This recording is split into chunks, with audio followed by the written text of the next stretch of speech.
जैसा कि नाम है, आप तक पहुंचाएंगे सही और सटीक खबर। जनता की सुननी है और सरकार को सुनानी है। ये है आई ऑफ ट्रुथ। हाल ही में संसद में एक वीडियो काफी वायरल हुआ था जब समाजवादी पार्टी के अध्यक्ष अखिलेश यादव ने संसद में अमित शाह पर तंज कसते हुए कहा था कि इतनी बड़ी पार्टी होने का दम भरते हैं पर अभी तक अपना अध्यक्ष नहीं चुन पाए। इस पर अमित शाह ने बड़े मजाकिया अंदाज में खड़े होकर जवाब दिया कि आपको कांग्रेस या किसी और पार्टी को अपना अध्यक्ष अपने घर के किन्हीं 5 लोगों में से ही चुनना पड़ता है, जबकि हमें करोड़ों लोगों के बीच में जाकर अपने अध्यक्ष की तलाश करनी पड़ती है, इसलिए देरी तो स्वाभाविक है। खैर, ये तो हुई मजाक की बात। अब मुद्दे पर आते हैं कि बीजेपी को अपना अध्यक्ष पद चुनाव करने में देरी तो हुई है और जेपी नड्डा जी को स्वास्थ्य मंत्रालय के साथ साथ यह पद भी संभालना पड़ा, पर अब बीजेपी को अपना अध्यक्ष मिल गया है। और अब चर्चा यह नहीं है कि अध्यक्ष बहुत देरी से चुना गया, बल्कि ये है कि बिहार के नेता नितिन नवीन में ऐसा क्या रहा कि उन्हें बीजेपी के सबसे महत्वपूर्ण पद के लिए चुन लिया गया। यह एक सवाल है जिसका जवाब देने की स्थिति में अभी कोई नहीं होगा और ये सवाल कभी बूझेगा या नहीं, यह भी एक पहेली है। पर हाँ, सबको ये जरूर मालूम है कि 1980 में जनसंघ के बाद बनी बीजेपी में अभी तक 11 राष्ट्रीय अध्यक्ष बन चुके हैं और शुरुआत हुई थी अंधेरा छटेगा सूरज निकलेगा कमल खिलेगा नारा देने वाले अटल बिहारी वाजपेयी जी से। अटल जी के बाद बीजेपी की कमान लाल कृष्ण आडवाणी ने संभाली। लाल कृष्ण आडवाणी जी 3 बार पार्टी के राष्ट्रीय अध्यक्ष बने और उनके नेतृत्व में 4 के आंकड़े पर बैठी बीजेपी 120 पर पहुंची थी।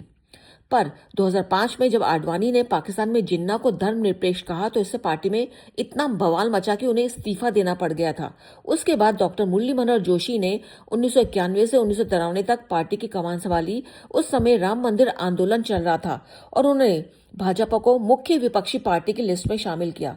उनके बाद कुशाभाऊ ठाकरे का कार्यकाल पहली बार सहयोगी दलों के सहयोग से बनी एनडीए सरकार का था। वे आरएसएस से आए थे। इनके बाद पहले दलित अध्यक्ष बंगारू लक्ष्मण बने, जो 2000 से 2001 तक अध्यक्ष रहे, क्योंकि एक स्टिंग ऑपरेशन में पैसा लेने के आरोप में उन्हें इस्तीफा देना पड़ा।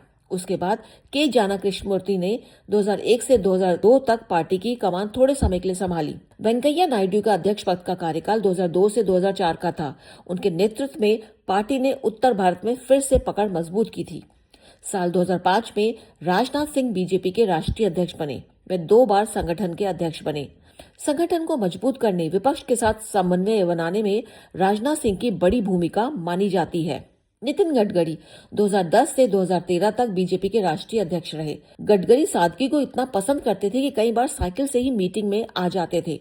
साथ ही विपक्ष के हर नेता के साथ गडकरी की मित्रता हर कोई जानता है। फिर साल 2014 में अमित शाह यानी बीजेपी के चाणक्य के नाम से मशहूर पार्टी के राष्ट्रीय अध्यक्ष बने। देखा यही गया कि उनके कार्यकाल में पार्टी को कई राज्यों में जीत मिली।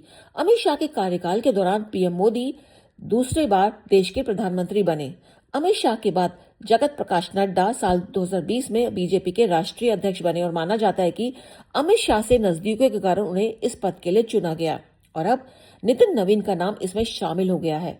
देखना यही है कि वो अपने कार्यकाल में देश भर में लगातार बढ़ती बीजेपी की चाल को और कितनी गति देते हैं। अनुजन रौदगी, आई ऑफ ट्रुथ।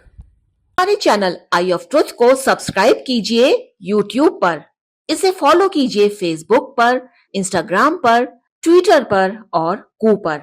हमारे चैनल के बारे में फीडबैक देने के लिए हमें मेल कीजिए ioftruth.6@gmail.com पर।